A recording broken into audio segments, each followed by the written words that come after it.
সুবহানাল্লাহ। আমরা দেখি যে সন্তান হারানোর মতো সময় বা যখন আ রাসূল সাল্লাল্লাহু আলাইহি ইসলামের গ্র্যান্ডসন তার শেষ মুহূর্তে উপস্থিত, তখনও রাসূল সাল্লাল্লাহু আলাইহি ইসলাম আমাদেরকে এই শিক্ষাই দিয়ে গিয়েছেন যে আল্লাহই সবকিছুর মালিক এবং তার কাছে আমাদের সবাইকে ফিরে যেতে হবে।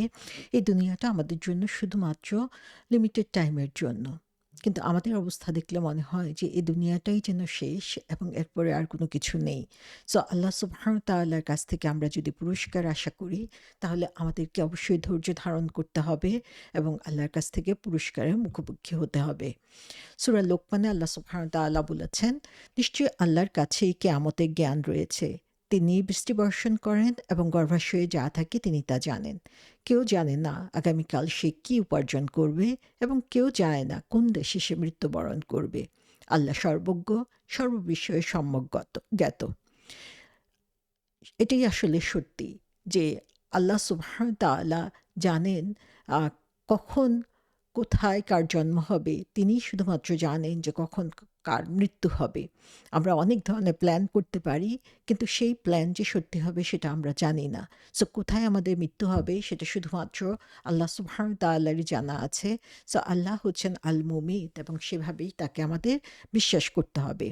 রাসূল সাল্লাল্লাহু আলাইহি ইসলাম বলেছেন যে তোমাদের উপরে যখন কোনো বিপদ আসে তখন তোমরা মৃত্যুর আকাঙ্ক্ষা করো না।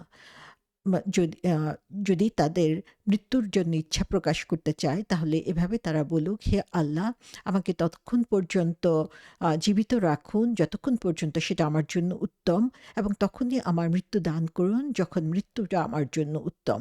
সো এখানে আমরা দেখি যে রাসূল সাল্লাল্লাহু আলাইহি ইসলাম আমাদেরকে আল্লাহ সুবহানাহু তাআলার যে তাকদীর সেটার ব্যাপারে কখনো অসন্তুষ্ট হতে নিষেধ করে দিচ্ছেন।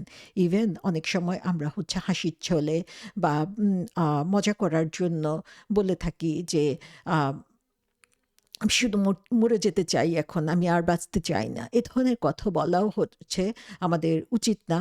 আ যে আল্লাহ সুবহানাহু ওয়া তাআলা আমাদেরকে বলে দিয়েছেন যে কিভাবে মুমিতের উপরে আমাদেরকে বিশ্বাস স্থাপন করতে হবে। এবং আমাদেরকে বলা হয়েছে যে তোমরা পুরস্কারের মুমিনদের জন্য আল্লাহ সুবহানাহু ওয়া তাআলা পুরস্কারের ব্যবস্থা করে রেখেছেন। যখন তার উপরে কোনো বিপদ আসে তার মাধ্যমে তার গুনাহ মাফ হয়ে যায়, এবং যারা হচ্ছে ধৈর্য সহকারে আল্লাহ সুবহানাহু তাআলার আর পুরস্কারের আশা করবে, আল্লাহ সুবহানাহু তাআলা তাদের জন্য তার রহমত বা নিয়ামত দিয়ে দিবেন। এখানে আমরা দেখি যে আম এই আল্লাহকে আল-মুমিত মানার মাধ্যমে আমরা আসলে আমাদের জীবনের যে কোনো গ্যারান্টি নেই সেটা আমরা জানি, এবং সেজন্য প্রত্যেকটা নামাজ পড়ার সময় আমরা যদি চিন্তা করি যে এটা আমার জীবনের শেষ নামাজ, তাহলে দেখা যাবে যে সে নামাজের মধ্যে আমাদের যে আন্তরিকতা থাকবে, সে নামাজের মধ্যে আমরা যেভাবে আল্লাহর কাছে চাইতে পারবো সেটা অন্য সময় আসলে পারবো না। সো নামাজের মধ্যে মনোযোগ আনার জন্য এটা একটা উপায় যে আমাদের প্রত্যেকটা নামাজের সময় আমরা ইখলাসের সাথে আল্লাহর কাছে চাইবো যে এটা যদি আমার শেষ নামাজ হয় তাহলে সেই নামাজের যে ধরনের আন্তরিকতা, যে ধরনের আল্লাহর উপস্থিতি আমার মনের মধ্যে থাকবে সেটা যাতে আমি জাগরুক রাখতে পারি। আল্লাহ সুবহানাহু ওয়া তাআলা আমাদেরকে ১ম যে জিনিসটা নিয়ে প্রশ্ন করবেন সে জিনিসটা হচ্ছে আমাদের নামাজ। এবং আমরা প্রতিটা নামাজে যদি এই মৃত্যুর কথা স্মরণ করি তাহলে আমাদের খুশু বজায় রাখা যেমন সহজ হবে, তেমনিভাবে আমরা সচেতনভাবে আমাদের প্রত্যেকটা আম নামাজের প্রত্যেকটা পার্ট আমরা সচেতনভাবে কন্টিনিউ করে যেতে পারবো, এবং এভাবে দেখা যাবে নামাজের পরেও সেটার প্রভাব থাকবে। একজন মানুষের কথা আমরা চিন্তা করি যে হচ্ছে সুস্থ সবল, হঠাৎ করে তার ডায়াগনোসিস হলো যে তার ক্যান্সার, এবং ডাক্তার বলে দিল যে তার আর বেশি দিন নাই, যে ক্যান্সার অবস্থাটা এরকম যে সে আর বেশি সময় বাঁচবে না, ১ মাস ২ মাস সময় বাঁচবে। সেই সময়ে মানুষের মধ্যে যে তাড়না কাজ করে, আমাদেরকে কেন সেই ক্যান্সারের খবর জানার জন্য অপেক্ষা করতে হবে? আমরা সবাই জানি যে আমাদের মৃত্যু খুব সন্নিকটে, আমরা জানি না কখন সেটা আসছে। কিন্তু আমরা প্রত্যেকেই যদি এই জিনিসটা আমাদের মাথায় রাখি যে মৃত্যু খুব সন্নিকটে এবং আমার প্রতিটা সময় শেষ হয়ে যাচ্ছে, এই সময়টুকুকে আমার কাজে লাগাতে হবে, তাহলে দেখা যাবে যে আমাদের প্রত্যেকটি ইবাদতেরই আমরা ভিন্ন স্বাদ পাবো। আমরা আল মুমিতকে মানার মাধ্যমে আমাদের সবসময় চিন্তা করা উচিত যে আমরা যেভাবে আমাদের মৃত্যুটা চাই সেভাবে আমাদের জীবনটাকে পরিচালনা করা। যে রাসূল সাল্লাল্লাহু আলাইহি ইসলাম বলেছেন যে উম যদি আল্লাহ চান কারোর তার বান্দার জন্য কোনো ভালো কিছু করতে তাহলে তার জন্য মিষ্টতা এনে দেন। তখন সাহাবারা জিজ্ঞাসা করলো যে এই মিষ্টতা কি জিনিস, এই সুইটনেস বলতে কি বুঝিয়েছেন? তখন রাসূল সাল্লাল্লাহু আলাইহি ইসলাম বললেন যে আল্লাহ সুবহানাহু তাআলা হচ্ছে একজন মানুষের জন্য তখন ভালো কাজ করার দরজাগুলোকে ওপেন করে দেন তার মৃত্যুর আগে, এবং তার অন্তরকেও হচ্ছে তার আত্মাটাকে রুহটাকে হচ্ছে সেইভাবেই তিনি গ্রহণ করেন। তো সুবহানাল্লাহ, আমরা সবাই সেই সুইটনেস চাই যে আমরা ভালো কাজ করতে করতেই যেন আল্লাহ সুবহানাহু ওয়া তাআলার কাছে পৌঁছে যেতে পারি। আমরা চাই যে আমাদের শেষ আমলটা যেন এমন হয় যে আমরা কালেমার উপরে বিশ্বাস করেই কালেমার কথা বলতে বলতেই আল্লাহ সুবহানাহু ওয়া তাআলার কাছে পৌঁছতে পারি। তো আমরা যেই অবস্থায় পৌঁছতে চাই, আমরা যদি সেই কাজটা থেকে নিজের দূরত্ব বজায় রাখি, তাহলে মৃত্যুর সময় উপস্থিত হলেই যে সেটা করে ফেলতে পারবো সেটা কিন্তু ঠিক না। সেজন্য আমরা যদি চাই কালেমার সাথে মৃত্যুবরণ করতে, তাহলে সেই কালেমাকে কন্টিনিউয়াসলি আমাদের জিকিরে পরিণত করতে হবে। সেই কালেমাকে আমাদের বুঝতে হবে, সেই কালেমা অনুযায়ী আমাদের জীবনকে তৈরি করতে হবে। তাহলে দেখা যাবে মৃত্যুর সময় আল্লাহ সুবহানাহু ওয়া তাআলা সেটা আমাদের জন্য সহজ করে দিয়েছেন। আমরা অনেকেই বলি আমরা সিজদা অবস্থায় আল্লাহ সুবহানাহু ওয়া তাআলার কাছে পৌঁছতে চাই। তাহলে আমাদেরকে কি করতে হবে? বেশি, বেশি সেজদারত অবস্থায় থাকতে হবে। আমরা যদি ফরজ নামাজের বাইরে একটা মুহূর্ত অন্য কোনো নামাজ না পড়ি, আল্লাহর সন্তুষ্টির উদ্দেশ্যে সেজদা না দেই, তাহলে সেটার সম্ভাবনা অনেকই কমে যাচ্ছে।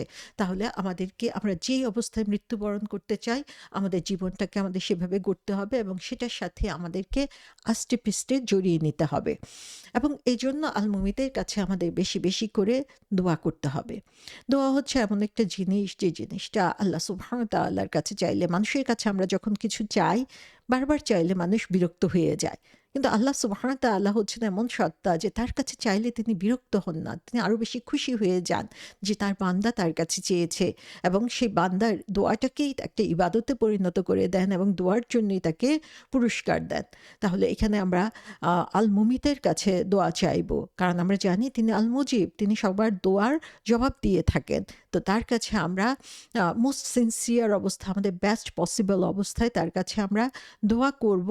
এবং রাসূল সাল্লাল্লাহু আলাইহি ইসলাম যেমন বলেছেন যে একজন মানুষের শেষ কথাটা যদি হয় লা ইলাহা ইল্লাল্লাহ, তাহলে আল্লাহ সুবহানাহু ওয়া তাআলা তাকে জান্নাত দান করবেন। তো আল্লাহর কাছে আমাদের এটার জন্য দোয়া চাইতে হবে যে আমাদের ফাইনাল যে আম আ গন্তব্য, সেই গন্তব্যের সময় বা মৃত্যুর সময় আমরা যাতে সেই আল মুমিতের সামনে কালেমা পড়তে পারি। সুন্দর একটি দোয়া আমরা এখানে দেখি, যেটা বলা হয়েছে যে এই দোয়াটা যদি সকালে ফজর নামাজ পড়ার পরে ১০ বার পড়া হয়, তা যখন সে হচ্ছে বসা অবস্থায় থাকে, নামাজের সালাম ফিরানোর পরে তখনও বসা অবস্থায় রয়েছে, কারো সাথে কথা বলে নাই, তখন তার জন্য ১০ টা ভালো কাজের সওয়াব আল্লাহ লিখে দেন। ১০ টা খারাপ কাজের গুনাহ তার থেকে তিনি দূর করে দেন, এবং তাকে ১০ ডিগ্রি উপরে, ১০ টি স্ট্যাটাস উপরে তিনি উঠিয়ে দেন, এবং আল্লাহ সুবহানাহু ওয়া তাআলা সারাদিনের জন্য অপছন্দনীয় কাজ থেকে তাকে হেফাজত করেন এবং শয়তানের ক্ষতি থেকে তাকে রক্ষা করেন, এবং সেদিন তার কোনো গুনাহ তার সাথে সাক্ষাৎ করবে না, এবং আল্লাহ সুবহানাহু ওয়া তাআলার সাথে শরিক করা ছাড়া অন্য যেকোনো কাজ থেকে, গুনাহ থেকে সে নিজেকে হেফাজত করতে পারবে। এবং সেই দোয়াটা হচ্ছে লা ইলাহা ইল্লাল্লাহু ওয়াহদাহু লা শারীকা লাহু লাহুল মুলকু ওয়া লাহুল হামদু ইউহয়ি ওয়া ইউমীতু ওয়া হুয়া আলা কুল্লি শাইইন কাদির। সো আমরা এখানে দেখি আল্লাহ সুবহানাহু ওয়া তাআলার সেই মুহয়ি অ্যান্ড মুমিত নাম, এই দুইটাই এর মধ্যে ইনক্লুড করে দেওয়া হয়েছে। আমরা দেখি যে রাসূল সাল্লাল্লাহু আলাইহি ওয়াসাল্লাম আমাদেরকে শিখিয়েছেন যে আমরা যখন ঘুমাতে যাই, তখন আল্লাহ সুবহানাহু ওয়া তাআলার কাছে দোয়া করি, আল্লাহুম্মা বিসমিকা আমুতু ওয়া আহইয়া, হে আল্লাহ তোমার নামে আমি মারা যাই, আবার তোমার নামে আমি জীবিত হই। তাহলে ঘুমটা হচ্ছে মৃত্যুর মতো। প্রতিদিন আল্লাহ সুবহানাহু ওয়া তাআলা আমাদেরকে সিমিলার একটা অবস্থার মধ্যে দিয়ে নিয়ে যান, যে ঘুমালে আমরা হচ্ছে আর কোনো ব্যাপারেই আমরা সচেতন থাকি না। প্রত্যেকবার মৃত্যু দেওয়ার পরে আল্লাহ সুবহানাহু ওয়া তাআলা আবার পরের দিন আমাদের জন্য নেয়ামতপূর্ণ আরেকটা দিন আমাদের জন্য নিয়ে আসেন। সো এই যে আল্লাহ সুবহানাহু ওয়া তাআলা মুমিত নামকে স্মরণ করা হচ্ছে প্রতি রাতে, এর মাধ্যমে আমরা আল্লাহ সুবহানাহু ওয়া তাআলার উপর আরো বেশি নির্ভরশীল হতে পারছি। আমরা যখন শপিং মলে যাই, তখন দেখা যায় যে আমাদের খেয়াল থাকে না আল্লাহ সুবহানাহু ওয়া তাআলার কথা। অথচ রাসূল সাল্লাল্লাহু আলাইহি ওয়াসাল্লাম আমাদেরকে শিখিয়ে দিয়েছেন যে যারা হচ্ছে এই বাজারে বা শপিং মলে যাওয়ার সময় এই দোয়াটা পড়বে, তাদের ব্যাপারে বলা হচ্ছে যে মিলিয়ন গুড ডিডস তার জন্য লিখে দেওয়া হবে। মিলিয়ন খারাপ কাজ থেকে, শাস্তি থেকে তাকে রক্ষা করা হবে এবং মিলিয়ন র‍্যাংকস তাকে উপরে উঠিয়ে দেওয়া হবে। এবং দোয়াটা কি? খুবই সহজ কমন দোয়া। আমরা একটু চেষ্টা করলেই এটা মুখস্থ করে ফেলতে পারি। লা ইলাহা ইল্লাল্লাহু ওয়াহদাহু লা শারীকা লাহু লাহুল মুলকু ওয়া লাহুল হামদু ইউহয়ি ওয়া ইউমীতু। আমরা আবার দেখি যে আল্লাহ মুহয়ি ও মুমিত, এই নামটার প্রকাশ এখানে ঘটেছে। ওয়া হুয়া হাইয়্যু লা ইয়ামুতু বিয়াদিহিল খায়র ওয়া হুয়া আলা কুল্লি শাইইন কাদির। সো এই নামটা পড়ার মাধ্যমে আমরা আল্লাহ সুবহানাহু ওয়া তাআলার রহমতের আশ্রয়ে থাকতে পারি এবং অনেক সৌভাগ্য অর্জন করতে পারি, ইভেন আমরা যখন শপিংয়ে যাচ্ছি এবং দোয়াটা পড়ছি। তার পরবর্তীতে আমরা এটা চিন্তা করতে পারি যে আল মুমিত নামটা জানার মাধ্যমে আমাদের আরো বেশি করে সাদাকায়ে জারিয়ার জন্য চেষ্টা করা উচিত। সাদাকায়ে জারিয়া হচ্ছে অনগোয়িং চ্যারিটি, যে এমন কিছু আমল আছে যে আমলগুলো আমরা মৃত্যুর পরে আমাদের আমলনামা বন্ধ হয়ে যায়, কিন্তু এই আমলগুলো হচ্ছে মৃত্যুর পরেও হচ্ছে আমাদের আমলনামাকে সমৃদ্ধ করতে থাকে। তার কারণ হচ্ছে এগুলো এমন কাজ যেগুলো মানুষকে উপকৃত করতে থাকে এবং সেই উপকার ফলাফল মানুষ যতদিন পর্যন্ত বেঁচে থাকবে ততদিন পর্যন্ত আমার আমলনামা সমৃদ্ধ হতে থাকবে। যেমন রাসূল সাল্লাল্লাহু আলাইহি ওয়াসাল্লাম বলেছেন একটি হাদিসে যে মানুষ যখন মারা যায় তার সমস্ত ভালো কাজের পরিসমাপ্তি ঘটে সেখানে, এক্সেপ্ট ৩টা কাজ। একটা হচ্ছে অনগোয়িং চ্যারিটি, আমরা যখন আল্লাহর পথে দান করি যতদিন পর্যন্ত সেটার প্রভাব থাকবে। তারপরে হচ্ছে উপকারী জ্ঞান, যতদিন পর্যন্ত মানুষ সেই জ্ঞান দ্বারা উপকৃত হবে, এবং সুসন্তান যারা তার জন্য দোয়া করবে। সো মৃত্যুর মাধ্যমে সমস্ত কিছু পরিসমাপ্তি ঘটলেও এই আমলগুলা কন্টিনিউয়াসলি চলতে থাকে এবং আমাদের আমলনামাকে সমৃদ্ধ করতে থাকে। সুবহানাল্লাহ! একবার চিন্তা করুন যে আপনি মারা গিয়েছেন এবং এরপরে আপনার আর কোনো কাজ করার ক্ষমতা নাই। তখন আমরা শুধু আফসোসই করতে থাকবো যে হায়, আমি যদি আরো কিছু ভালো কাজ করে আসতে পারতাম। আর একটা মুহূর্তের জন্য আমাকে পাঠিয়ে দাও, আমি আরেকটা সিজদা হলেও তোমাকে দিব। এভাবে আমরা আল্লাহর কাছে আকুতি করব। কিন্তু সেই সময়ে আমরা যদি এখন থেকে ওয়াইজলি কিছু কাজ এমনভাবে করতে থাকি যে কাজগুলো আমাদের জন্য সদকায়ে জারিয়া হবে, মৃত্যুর পরও আমাদের জন্য বেনিফিট দিতে থাকবে, তাহলে তার চেয়ে সৌভাগ্যবান আর কে হতে পারে? সো এই সাদকায়ে জারিয়ার জন্য হচ্ছে আমাদেরকে চেষ্টা চালিয়ে যেতে হবে। বুখারী শরীফের আরেকটা হাদিসে আছে যে মুসলমানদের মধ্যে এমন কেউ নাই যে হচ্ছে একটা গাছ লাগায় অথবা বীজ বপন করে, তারপর সেখান থেকে পাখি, মানুষ অথবা কোনো প্রাণী খায় এবং সেটা তার জন্য হচ্ছে চ্যারিটেবল গিফট হয়ে যায়। তার জন্য এটা তার আমলনামায় সেটার উপকার লিখা হতে থাকে। সো তেমনিভাবে আমরা খারাপ কাজের ব্যাপারেও সচেতন থাকতে হবে যে আমরা এমন কোনো কাজ, এমন কোনো কথা বলছি কিনা যেটার প্রভাব আমার মৃত্যুর পরেও থাকবে এবং তার কারণে আমার আমলনামায় আমার জন্য শাস্তি লিখা হতে থাকবে। সো সাদকায়ে জারিয়ার সাথে সাথে আমার খারাপ কাজের যে প্রভাব সেগুলোর ব্যাপারে আমাদেরকে সচেতন হতে হবে। আল মুমিত নামটা জানার মাধ্যমে আমরা আমাদের পারস্পরিক সম্পর্কের ব্যাপারে আরো বেশি রেসপেক্টফুল হতে পারি। আমরা আমাদের যে আত্মীয়তার সম্পর্ক আল্লাহ সুবহানাহু ওয়া তাআলা দিয়ে দিয়েছেন, তাদের জন্য ভালোবাসা, তাদেরকে সঠিক পথে পরিচালনা করা, তাদেরকে হচ্ছে তাদের সাথে জান্নাতে একত্রে অবস্থান করার আকাঙ্ক্ষা আমাদের মধ্যে থাকা উচিত। যারা এই দুনিয়া ছেড়ে চলে গিয়েছে, আমরা তাদের জন্য দোয়া করতে পারি এবং যারা এই দুনিয়াতে রয়ে গিয়েছে আমাদের লাভড ওয়ানের মধ্যে, তাদের সাথে আমাদের সম্পর্কটাকে আমরা এমনভাবে সুন্দর করব যেন তাদের কাছে আমরা যখন কোরআনের আহ্বান দিচ্ছি, কোরআনের কথা বলছি, তাদেরকে নিয়ে কোরআনের পথে চলতে চাচ্ছি, তখন সেটা আমাদের জন্য সহজ হয়ে যায়। অ্যাট দ্য এন্ড আমাদের সবাইকেই চলে যেতে হবে, কিন্তু এই দুনিয়াতে আমরা কি করে গেলাম, একজন আরেকজনের উপরে কী ধরনের প্রভাব বিস্তার করে গেলাম, সেটা হচ্ছে সবচেয়ে ইম্পর্টেন্ট। এবং সেটা বেশি ইম্পর্টেন্ট হচ্ছে আমার আপনজনদের সাথে, আমার আত্মীয় স্বজনদের সাথে আমি কিভাবে তাদের সাথে সম্পর্কটা রক্ষা করলাম সেটার উপরে। সো আমরা খুব সিম্পলি শুরু করতে পারি যে আমরা আমাদের বন্ধু-বান্ধবদেরকে নিয়ে অথবা ফ্যামিলি মেম্বারদেরকে নিয়ে মান্থলি একটা গ্যাদারিং করলাম। যেখানে কোরআন সম্পর্কে আলোচনা হবে, দিন সম্পর্কে আলোচনা হবে। ইভেন আমরা এই যে আল্লাহর নাম শিখছি সেগুলো মানুষকে জানানো। তার কারণ হচ্ছে আমরা আল্লাহকে জানি, কিন্তু আল্লাহকে যেভাবে গভীরভাবে জানা দরকার, তার আসমাউল হুসনাগুলো যেভাবে গভীরভাবে উপলব্ধি করা দরকার, না জানার কারণে অনেক মানুষই কিন্তু সেইটা থেকে বঞ্চিত হচ্ছে। আমরা আ উম নিজেরা একটা গ্রুপ তৈরি করে সেই গ্রুপের মধ্যে দীনি জ্ঞানের চর্চা করতে পারি। একজন আরেকজনের সাথে শেয়ার করতে পারি হাদিস অথবা কোরআনের আয়াত অথবা ভালো কোনো কথা। সো মেক সিউর করতে হবে যে আমাদের এই ইনটেনশনটা হচ্ছে সিনসিয়ার, শুধুমাত্র আল্লাহ সুবহানাহু ওয়া তাআলার জন্য, এবং পারস্পরিক সম্পর্ককে আমরা বৃদ্ধি করার চেষ্টা করছি। আরেকটা জিনিস যেটা হচ্ছে আমরা অনেক সময়ই হচ্ছে খেয়াল করি না বা অবহেলার দৃষ্টিতে দেখি, সেটা হচ্ছে আমাদের ঋণ পরিশোধ করা। আমরা যখনই মৃত্যুর কথা স্মরণ করব, মৃত্যুর জন্য প্রস্তুতি নিব, আমাদের অবশ্যই চিন্তা করতে হবে যে আমাদের কোনো ঋণ যদি থাকে সেই ঋণটা পরিশোধ করা। কারণ এই ঋণের জন্য দেখা যাবে যে আমরা জান্নাত থেকে নিজেদেরকে বঞ্চিত করে ফেলতে পারি বা দূরত্ব সৃষ্টি করে ফেলতে পারি। যেমন রাসূল সাল্লাল্লাহু আলাইহি ইসলামের সাথে একবার সাহাবারা বসেছিলেন এবং তিনি তখন আকাশের দিকে তার হাত তুললেন এবং আম তার হাতের তালু সরি আকাশের দিকে মাথা তুললেন এবং তার হাতের তালু হচ্ছে তার কপালে রাখলেন এবং বললেন, সুবহানাল্লাহ, এমন একটা স্ট্রিক্ট ইস্যু আমার কাছে নাজিল হয়েছে। সবাই চুপ করে থাকলো এবং সবাই খুব ভীত হয়ে গেল যে কি কথা রাসূল সাল্লাল্লাহু আলাইহি ইসলাম বলবেন। পরের দিন সকালবেলা আম আ আ সেই সাহাবী রাসূল সাল্লাল্লাহু আলাইহি ইসলামকে জিজ্ঞাসা করলেন যে, হে আল্লাহর রাসূল সাল্লাল্লাহু আলাইহি ইসলাম, আপনার কাছে কি এমন কঠিন জিনিস নাজিল হয়েছে? তখন তিনি বললেন যে, যার হাতে আমার প্রাণ তার শপথ, যে একজন মানুষ যখন যুদ্ধে নিহত হয়, আল্লাহ সুবহানাহু ওয়া তাআলার জন্য সে নিহত হয়েছে, শহীদ হয়েছে এবং তাকে আবার জীবন দেওয়া হলো। তারপরে তার আবার মৃত্যু হলো এবং তাকে আবার জীবন দেওয়া হলো এবং তার আবারও মৃত্যু হলো। সো এখানে আমরা দেখি যে সে শাহাদাতের মর্যাদা যদি বারবারও লাভ করে কিন্তু তার হচ্ছে কোনো ঋণ থাকে, তাহলে যতক্ষণ পর্যন্ত তার ঋণ পরিশোধিত হচ্ছে ততক্ষণ পর্যন্ত সে জান্নাতে প্রবেশ করতে পারবে না। এত স্কেয়ারি একটা জিনিস যে সেটা আমরা অনেক সময়ই হচ্ছে খেয়াল করি না।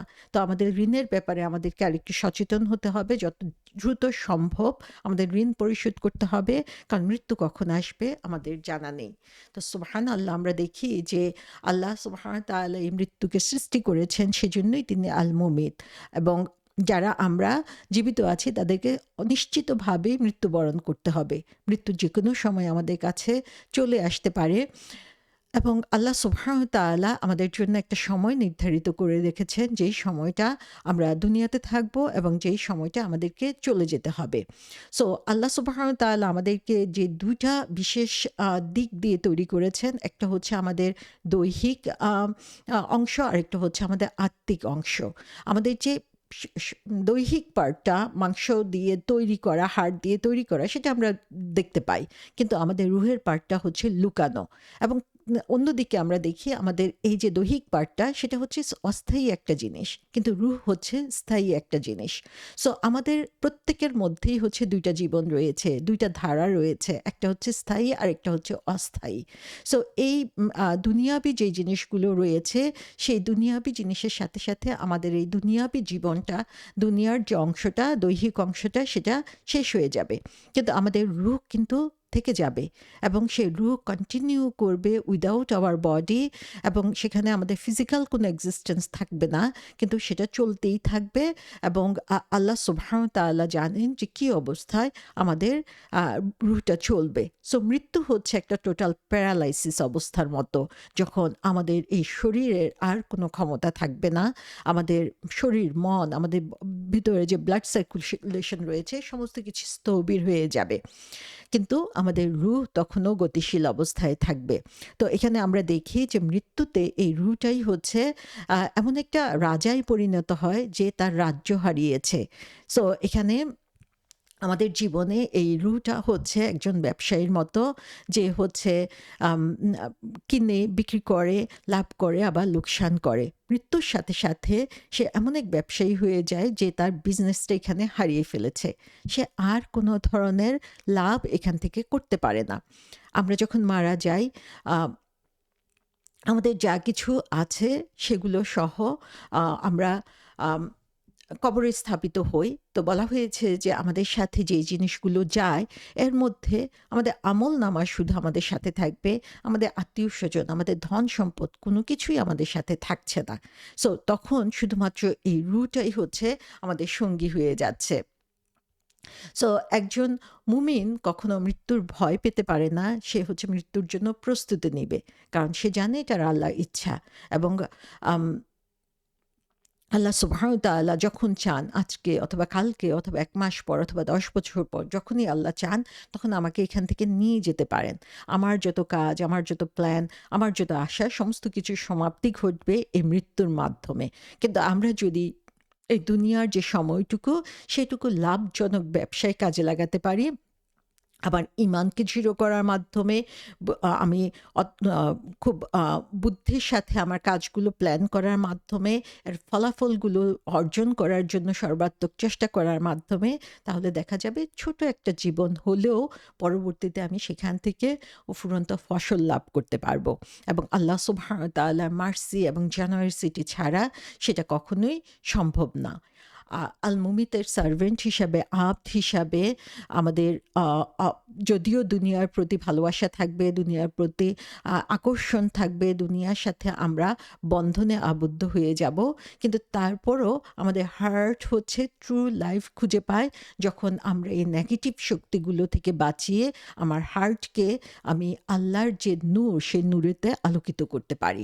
সো আল্লাহর সেই নূরকে আমার হৃদয়ের মাঝে যত বেশি আমি স্থান দিতে পারবো তত বেশি আর কালিমাগুলো দূর হয়ে যাবে এবং আল মুমিত নাম স্মরণ করার মাধ্যমে আমরা প্রতিনিয়ত আমাদের এই টেম্পোরারি যে নেচার আমাদের জীবনে সেটার কথা মনে করতে পারি এবং আমাদের আখিরাতের জন্য নিজেকে প্রিপেয়ার্ড করতে পারি। আমাদের প্রত্যেকের যে জিনিসটা খেয়াল করা উচিত যে আজকে যদি আমি মারা যাই তাহলে আমি পিছনে কি রেখে গেলাম? What is my legacy? আমার মৃত্যুর সাথে সাথেই কি সমস্ত কিছু শেষ হয়ে যাবে? না আমার মৃত্যুর পরেও হচ্ছে আমি দুনিয়াতে এমন কোনো কাজ রেখে যেতে পারছি, এমন সন্তান রেখে যেতে পারছি, এমন জ্ঞান রেখে যেতে পারছি যেটা আমার জন্য উপকারী হবে। আল মুমিতের কাছে তাই প্রতিনিয়ত আমরা দোয়া করব যে আমরা তার অ্যাবসোলিউট পাওয়ার যে শক্তি তার আছে সেটাকে আমরা মেনে নিয়েছি এবং আমরা তার কাছে চাই একটা ভালো মৃত্যু এবং এমন সময় সে মৃত্যুটা চাই যে সময় আল্লাহ সবচেয়ে বেশি আমাদের উপরে সন্তুষ্ট। তো আমরা তার কাছে দোয়া করব, ইয়া মুমিত তুমি আমাদের জীবনকে নিয়ে নিতে পারো, তুমি আমাদেরকে মৃত্যু দিতে পারো, কিন্তু আমাদের মৃত্যু দাও ইমানের সাথে। আমার লাস্ট ওয়ার্ডটা যাতে হয় কালেমে শাহাদাত এবং যখন তুমি আমার উপর সম্পূর্ণভাবে সন্তুষ্ট।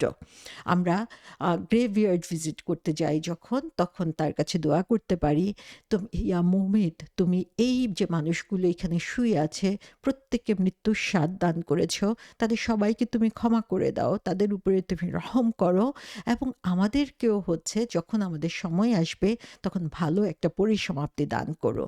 যখন আমাদের মধ্যে গাফলতি চলে আসবে তখন আমরা এই আল মুমিতের কাছে এই দোয়া করব, ইয়া মুমিত আমার অন্তরকে মৃত্যুর কথা স্মরণ করার সুযোগ করে দাও এবং আমি যাতে হতাশ না হয়ে যাই, আমি যাতে আশাবাদী হই এবং তোমার সাথে সাক্ষাতের ব্যাপারে সবসময়ই যাতে আমি ভালো ধারণা রাখতে পারি। আল্লাহ সুবহানাহু ওয়া তাআলা আমাদের এই দুনিয়ার স্বল্পস্থায়ী জীবনটাকে আখিরাতের জন্য ফলময় করে দেওয়া, শস্যময় করে তোলার তৌফিক আমাদের সবাইকে দান করুন।